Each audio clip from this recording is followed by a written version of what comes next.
les cytokines des réponses immunitaires.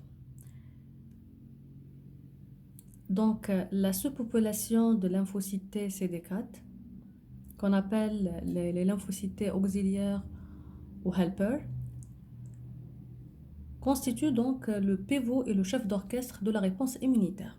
Il en existe deux sous-populations, les homa le T helper 1 et le T helper 2, donc, qui sont donc subdivisées selon un profil distinct des cytokines produites, qui gouvernent bien sûr les différents types de réponses immunitaires. Il faut savoir que lors d'un premier contact avec un antigène, de nombreux paramètres vont orienter la réponse dans un sens ou dans l'autre, c'est-à-dire vers une réponse immunitaire spécifique cellulaire ou humorale. Donc, parmi ces paramètres, c'est la nature et la dose de l'antigène, le site de la stimulation, la nature des cellules présentatrices, le fond génétique et la nature des cytokines produites. Tout ça constitue le micro-environnement qui influence l'orientation vers l'une ou l'autre sous-population. Donc, le lymphocyte T CD4 naïf est activé par l'antigène via bien sûr la liaison qui était établie au contact avec la cellule dendritique. Cette activation requiert la sécrétion par la cellule présentatrice de l'antigène de l'interleukine 10 et de l'interleukine 12. Et la différenciation de lymphocyte T CD4 activée vers l'une ou l'autre voie est conditionnée par son contact précoce avec des cytokines inductrices. L'interleukine 12 qui va orienter vers la voie TH1 et par conséquent la réponse immunitaire cellulaire, et l'interleukine 4 qui va orienter vers la voie TH2 et par conséquent elle va orienter vers la réponse humorale. La différence entre les deux sous-populations des lymphocytes T helper 1 et 2, repose sur la nature des cytokines sécrétées par chaque sous-population. Mais il faut savoir qu'il y a un certain nombre de cytokines qui est commun entre les deux sous-populations. Donc les cytokines communes entre les deux sous-populations, c'est l'interleukine 4, le TNF et le facteur de croissance, le GM-CSF, qui est un facteur de croissance pour les granulocytes et les monocytes. Les lymphocytes T helper 1 sont caractérisés, on va préciser la différence, donc les cytokines différentes entre les deux sous-populations. Les hadoma sont les communs. Les différents, en gras, donc pour les T helper 1, sont caractérisés par la sécrétion de l'interleukine 2, l'interféron gamma et le TNF bêta, alors que les lymphocytes T helper 2 ils sont caractérisés surtout par la sécrétion de l'interleukine 4, 5, 6, 10 et 13. Ces deux sous-populations dériveraient d'une population primitive, bien sûr, dite T helper 0. Madame T helper 0, c'est juste après l'activation, T helper 0.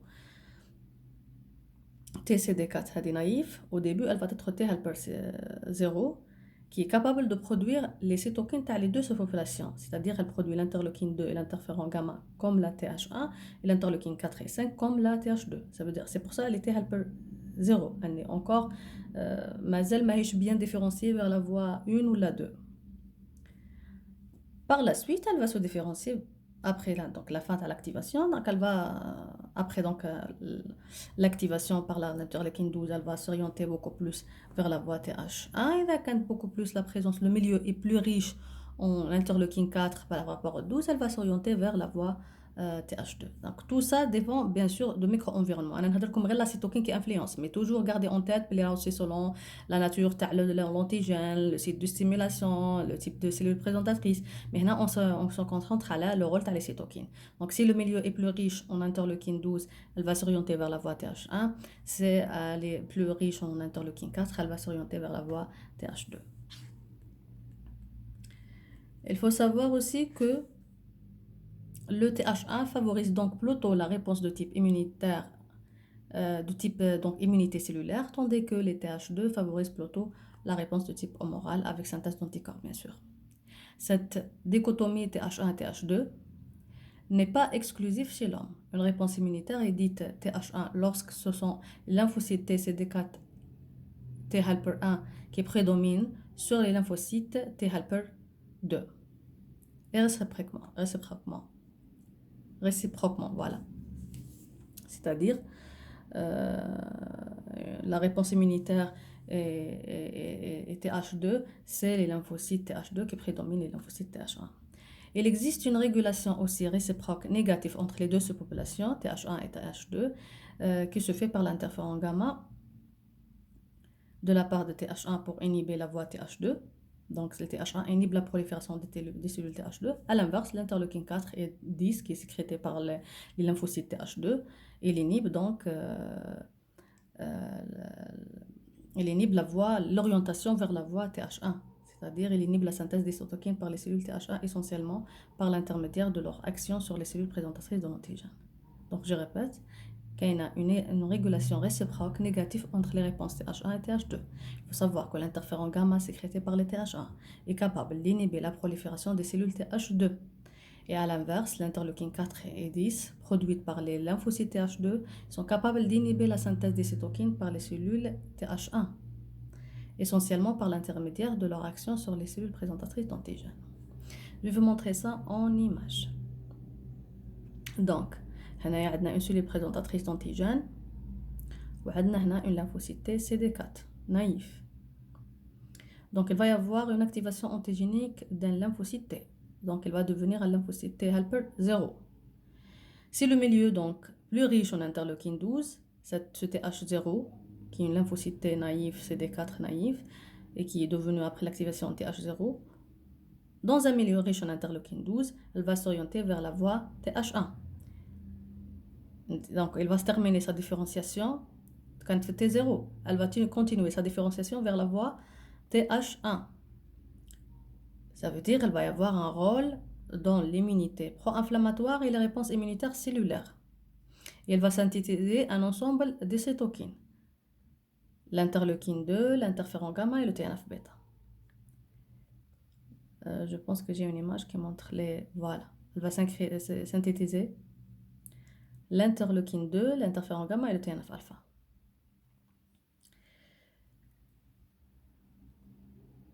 Dans un milieu riche en interleukine 4, donc après la présentation de la cellule CPA de l'antigène à une lymphocyte T CD4 naïf, elle va devenir donc un TH0. Dans un milieu riche en interleukine 4, qu'est-ce qu'elle va synthétiser? Comment elle va se différencier? Elle va se différencier vers une voie TH2. C'est-à-dire, elle va orienter la réponse immunitaire vers une réponse immunitaire humorale caractérisée par la synthèse et la production d'anticorps. Les cytokines synthétisées sont l'interleukine 4, 10 et 13. C'est les plus importants, mais il y a aussi le 5. Donc, aussi on a parlé un contrôle réciproque, donc une régulation réciproque entre les deux sous-populations. On a l'interféron gamma de la voie TH1, il peut inhiber donc la différenciation vers la voie TH2. La même chose, l'interleukine 4 et l'interleukine 10, il peut inhiber la différenciation. Il va inhiber donc la voie, il va inhiber la voie TH1. Et par conséquent, la réponse va s'orienter vers la réponse humorale beaucoup plus. Je répète. Donc l'interféron gamma qui est sécrété par cette population TH1 inhibe les TH2. L'interleukine 4 et 10 synthétisé par les TH2 est capable d'inhiber les TH1. J'espère que c'est clair. Là, c'est la même chose. C'est juste pour montrer donc un contrôle, une régulation négative entre les deux voies. La voie TH1 capable d'inhiber la voie TH2 par l'interféron gamma, la voie TH2 capable d'inhiber la voie TH1 par l'interleukine 4 et 10.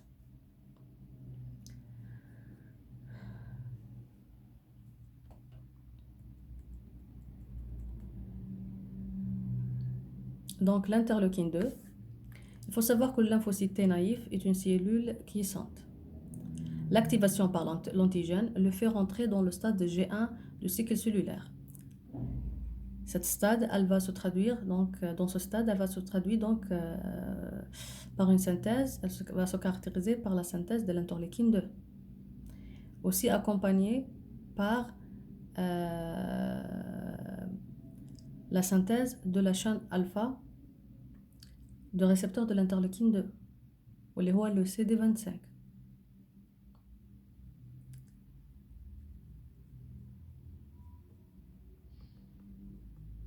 La reconnaissance de l'antigène par le complexe TCR-CD3 aboutit après plusieurs interactions intracytoplasmiques à l'apparition des facteurs de transcription. Parmi ces facteurs de transcription, on a le NFAT, qui se lie au promoteur de gènes de l'interleukine 2 et donc capable d'induire la transcription de gènes de la cytokine.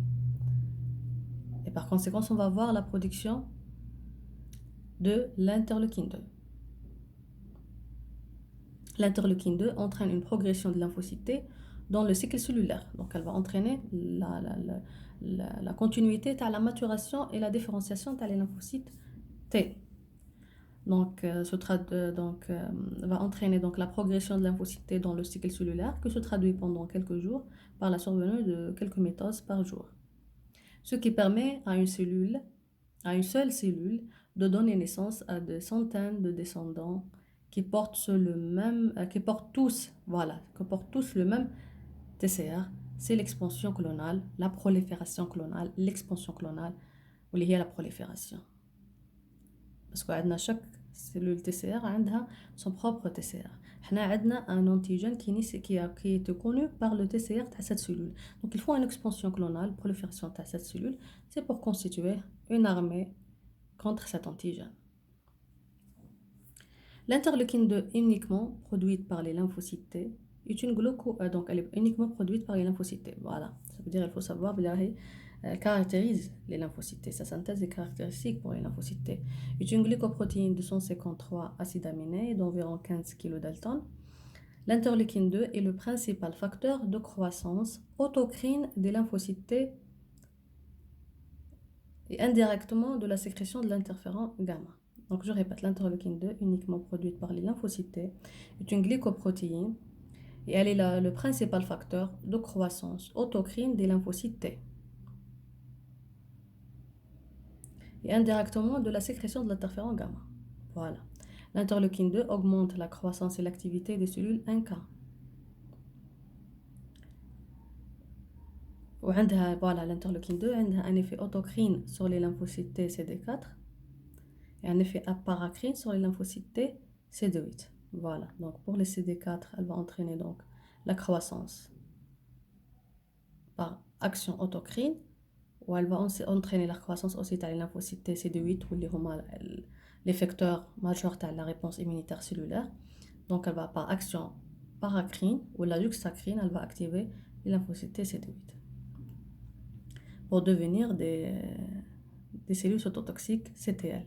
L'interleukine 2, elle augmente la croissance et l'activité des cellules NK aussi, des cellules de l'immunité innée, des cellules cytotoxiques faisant partie de l'immunité innée.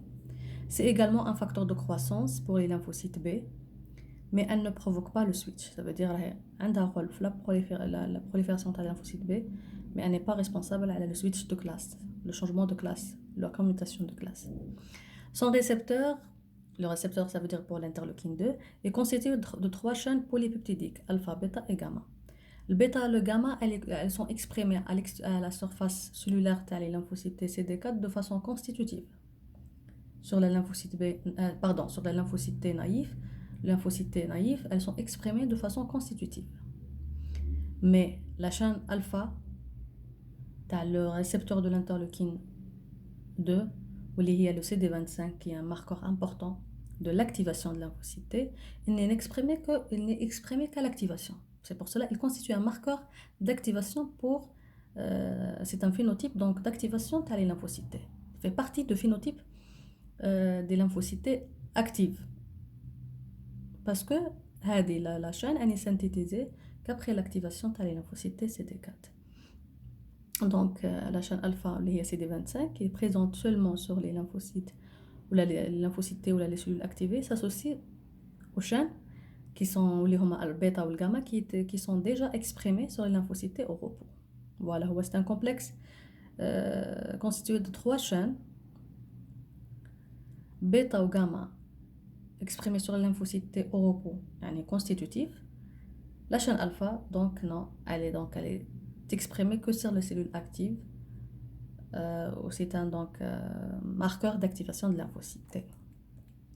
La chaîne gamma, voilà, cette chaîne gamma, c'est une notion pour savoir, mais la chaîne gamma, elle est commune aux récepteurs de l'interleukine 4, 7, 9 et 15, et elle est appelée la chaîne gamma commune.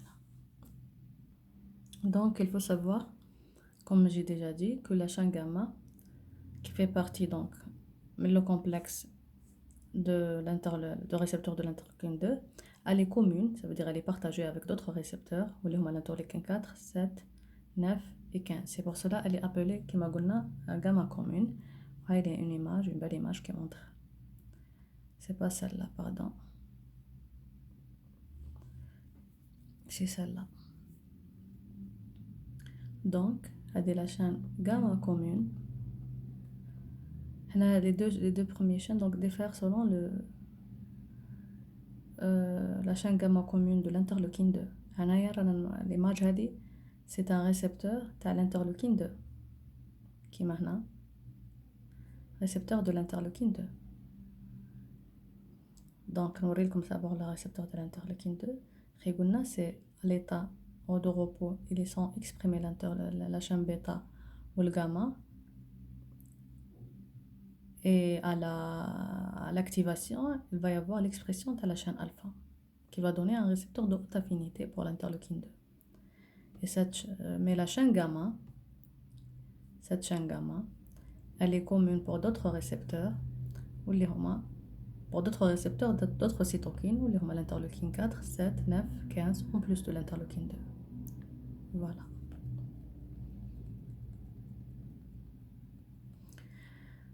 Pour l'immunité à médiation cellulaire, donc on va parler des cytokines qui caractérisent l'immunité à médiation cellulaire. La cytotoxicité cellulaire permet à l'organisme de se débarrasser des cellules infectées, bien sûr, par des virus, des cellules allogéniques, c'est-à-dire qui appartiennent à un autre individu de même espèce, tel que dans le cadre de rejet des greffes, et aussi des cellules tumorales, des cellules malignes. Donc c'est ça le but de cellules cellulaires. Le but de la cytotoxicité cellulaire, de la réponse immunitaire cellulaire. C'est de débarrasser notre organisme des cellules infectées par des virus, ou là par des bactéries intracellulaires, ou là des cellules allogéniques, ou là des cellules tumorales. L'activation de lymphocytes T CD8, ou les pré-CTL, génère les lymphocytes T cytotoxiques, les CTL. Les principales cytokines impliquées dans l'induction de cette réponse cellulaire, c'est l'interleukine 2 et l'interféron gamma, qui sont produites, qui sont produites par les lymphocytes TH1, de la voie TH1. On a dit aussi que l'interleukine 12, elle est produite par les macrophages et les cellules dendritiques, et le TNF-alpha est produit par les deux types cellulaires.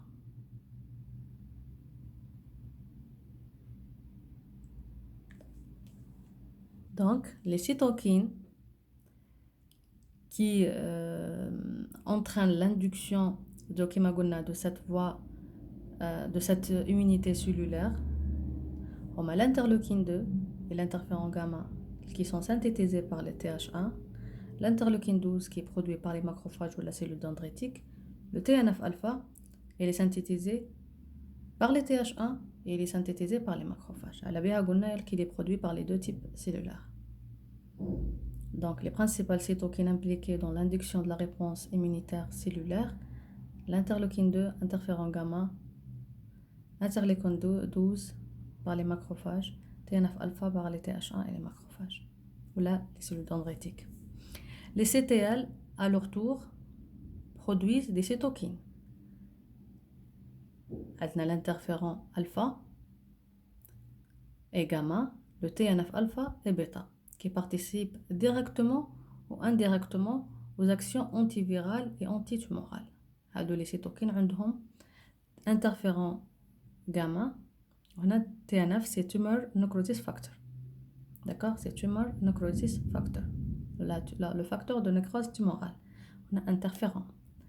Donc, participe directement ou indirectement des actions antivirales et antitumorales. On va détailler un peu donc parmi les cytokines, parce que l'interleukine 2, on l'a déjà détaillé dans la première partie. Maintenant, on va détailler en plus l'interféron gamma. Donc, l'interféron gamma, il provient essentiellement des cellules TH1 et accessoirement des cellules TCD8 et de quelques cellules NK. Ces actions sont antivirales et antiprolifératives parce qu'on a un rôle dans l'immunité, c'est clair, un rôle dans l'immunité à médiation cellulaire, donc la cytotoxicité cellulaire. Donc bien sûr, il y a une action antivirale et une action antiproliférative. On va voir, on va voir ça dans la partie des cytokines antivirales. On va reparler à l'interféron gamma pour la réponse antivirale. Donc c'est un activateur puissant des monocytes macrophages. On lui a donné également le nom MAF pour macrophage arming factor, surtout pour éliminer les germes intracellulaires. Il augmente l'expression des molécules HLA de classe 1 et de classe 2. C'est un facteur de différenciation des lymphocytes T et des lymphocytes B. Il active les neutrophiles et les cellules NK et il agit sur les endothéliums vasculaires pour augmenter l'adhésion des cellules. La réponse macrophagique.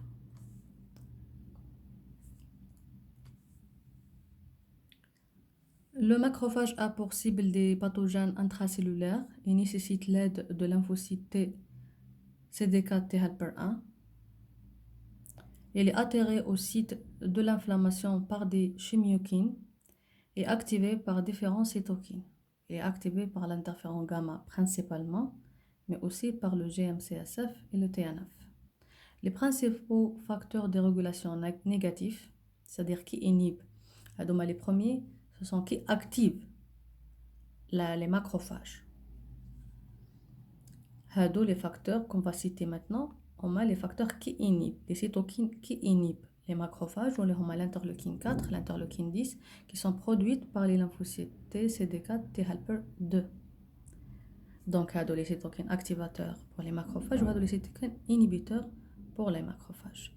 Donc, ils ont un rôle dans l'inflammation, ils ont un rôle dans l'inhibition de l'inflammation, ou la régulation de l'inflammation. Le macrophage produit des cytokines, même le macrophage est capable donc de produire des cytokines aux activités pro-inflammatoires.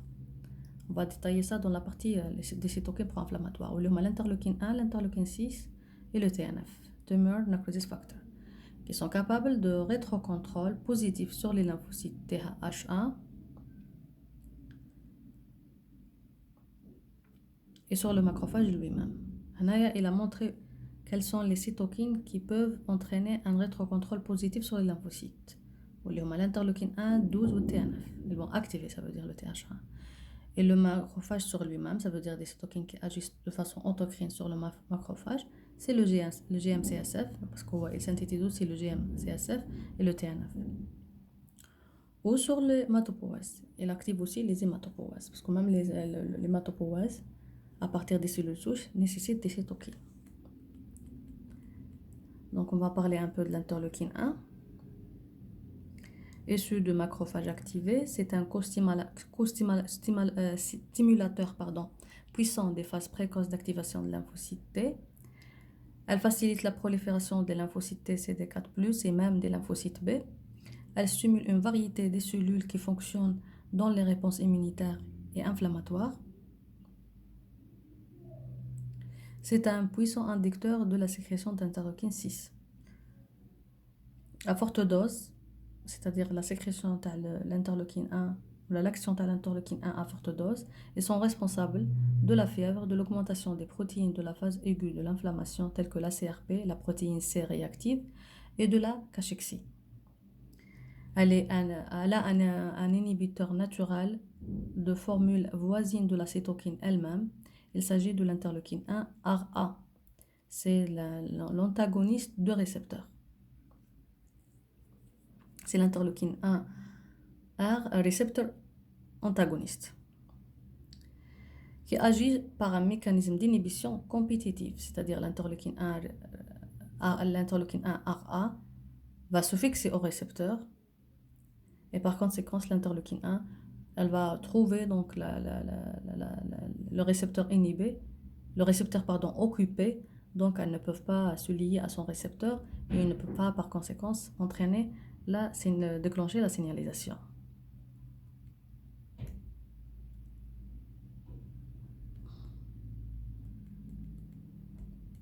L'interleukine 6,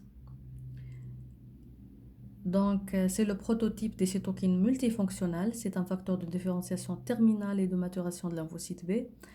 En pathologie, c'est un facteur de croissance des plasmocytes malins de myélome multiple, donc qui est بطريقة مبسطة. Le myélome multiple, c'est le cancer des plasmocytes. On ne va pas rentrer dans les détails parce que c'est une pathologie, c'est un cours à part normalement. Principalement produite par les monocytes, mais aussi par les lymphocytes T et B et les cellules endothéliales et les fibroblastes. Elle active aussi les lymphocytes T et participe à l'hématopoïèse précoce. L'interleukine 6 fait synthétiser par les hépatocytes plusieurs protéines sériques de l'inflammation. Donc il active les hépatocytes pour sécréter des protéines sériques de l'inflammation telles que la protéine C réactive ou la CRP, l'aptoglobine et la fibrinogène.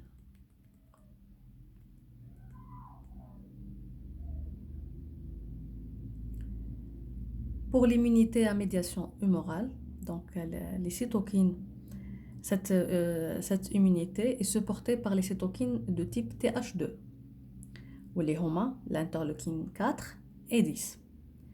Donc l'interleukine 4 et 10 sont suffisantes pour obtenir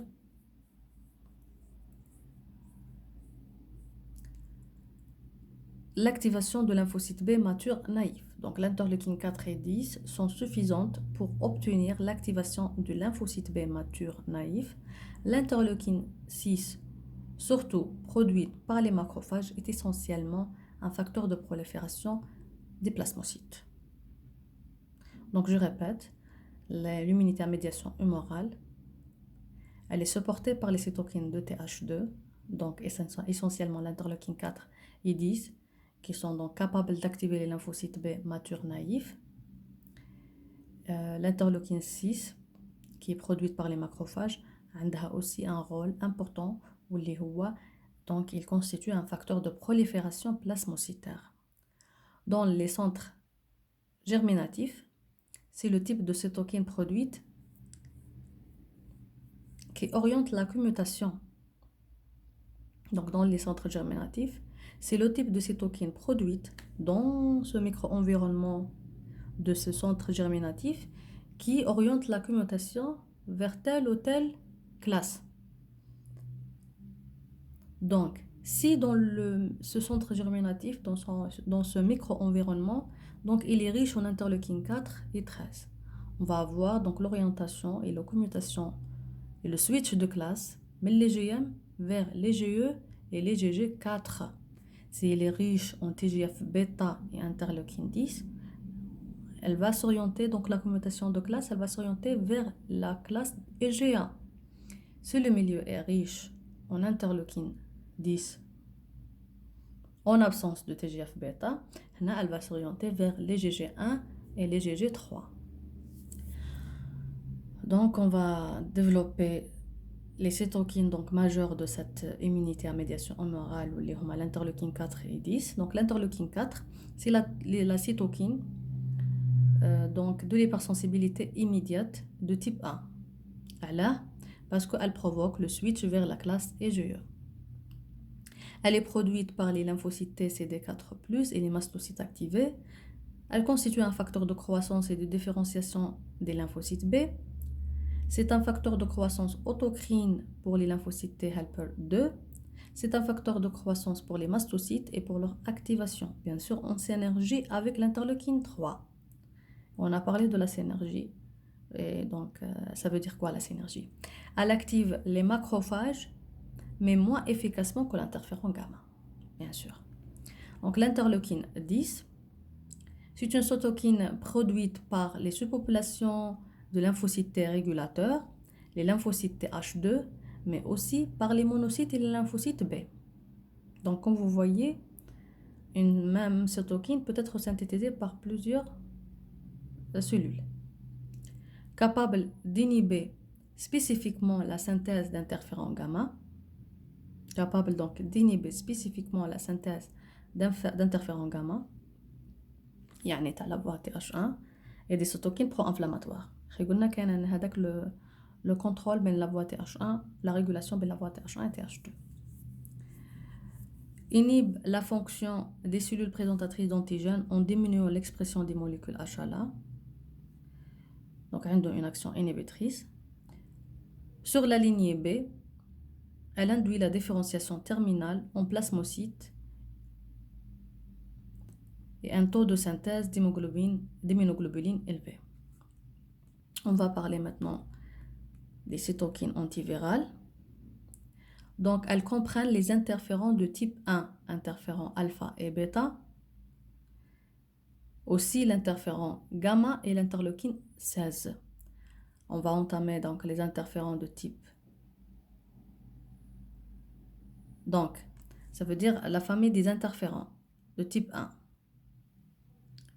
فيها l'interféron de type 1 alpha واللي هو alpha و bêta وفيها l'interféron gamma وفيها l'interleukine 16. Donc les interférons de type 1 قلنا فيها l'interféron alpha et bêta. Interférons de type 1 فيها l'alpha ou le bêta. Les interférons sont des glycoprotéines synthétisées par la plupart des cellules en réponse à différents stimuli, dont les plus importants sont les infections virales. Leur principale fonction est d'induire un état de résistance à la multiplication virale. Les interférons sont regroupés en 3 familles. Les interférons alpha, produits par les leucocytes, les monocytes et les NK. Les interférons bêta, produits par les fibroblastes. Les interférons gamma, produits par les lymphocytes T activés et par les cellules NK. Les interférons alpha et bêta sont produits à la suite généralement d'infections virales. Ils inhibent la réplication virale ainsi que la prolifération cellulaire, augmente le potentiel lytique des cellules NK, augmente l'expression des molécules HLA de classe 1, parce qu'on a besoin des molécules HLA classe 1 pour, pour les TCD4, pour les TCD8, parce que les TCD8, elle a besoin de la molécule de CMH pour reconnaître la cellule infectée et pour sa destruction. Prépare les cellules à l'action des lymphocytes TCD8 cytotoxiques.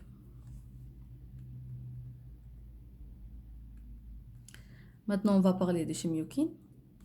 Les chimiokines sont des médiateurs de l'inflammation de faible poids moléculaire. Donc, les chimiokines sont des médiateurs de l'inflammation de faible poids moléculaire définis par leur capacité à recruter les cellules immunocompétentes selon un gradient chimiotactique. Ça, c'est le chimiotactisme. Donc, elle exerce cette fonction par liaison à des récepteurs spécifiques. Le site de liaison au récepteur est dans leur région interminale des chimiokines. En fonction du nombre d'acides aminés présents entre deux résidus cystéines conservés dans cette région, on distingue 4 familles de chimiokines. On a la famille des chimiokines CXC, où les 2 premières cystéines sont séparées par un acide aminé quelconque. Le chef de file dans cet exemple, c'est l'interleukine 8, qui s'appelle aussi la chimiokine CXCL8.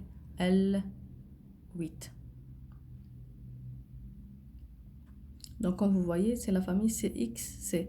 Ça veut dire qu'entre les 2 premières cystéines, la chimiokine hadi, il y a un acide aminé. Donc, CXCL8.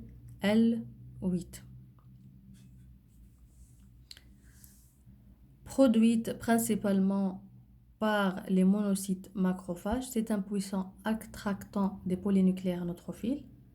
Et son récepteur, il s'appelle le CXCR. Donc, le CXCL, c'est pour ligand. C'est là le R, c'est le récepteur.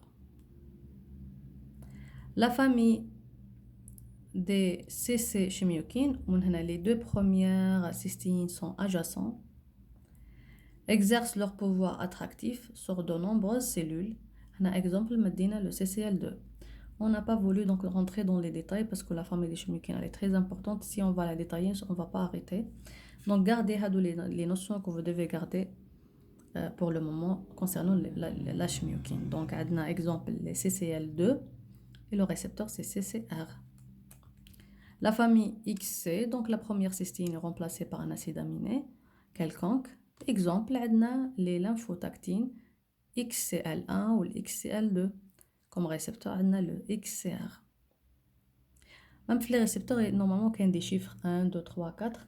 Mais parce que, comme c'est trop détaillé avec la partie, pour le moment, nous vous avons donné l'essentiel à garder. Donc, on a aussi la famille CX3C, ça veut dire 3X. 3 acides aminés aléatoires entre les deux premières cystéines. Exemple, le CX3CL1, qui entraîne l'adhérence des leucocytes sur les cellules endothéliales. On a un exemple à la CX3CL1 qui joue un rôle important dans l'adhérence des cellules sur les cellules endothéliales. Ça veut dire un rôle كبير في le recrutement des leucocytes tels que le PNN ou les monocytes vers le site de l'inflammation. Le récepteur, c'est le CX3CR. On a aussi les cytokines qui stimulent l'hématopoïèse. Donc, il s'agit des CSF, donc des colony stimulating factors. Ce sont des médiateurs qui contrôlent la différenciation et la maturation des cellules hématopoïétiques, des cellules souches hématopoïétiques, aussi bien dans la moelle qu'en périphérie. On a l'interleukine 3 ou la multi-CSF qui provient essentiellement des lymphocytes TCD4 activés. Elle agit en synergie avec l'interleukine 6 sur les cellules souches, toutes initiales, et également sur les lignées qui en découlent. Elle est spécialement active pour la prolifération, la différenciation des basophiles et des mastocytes.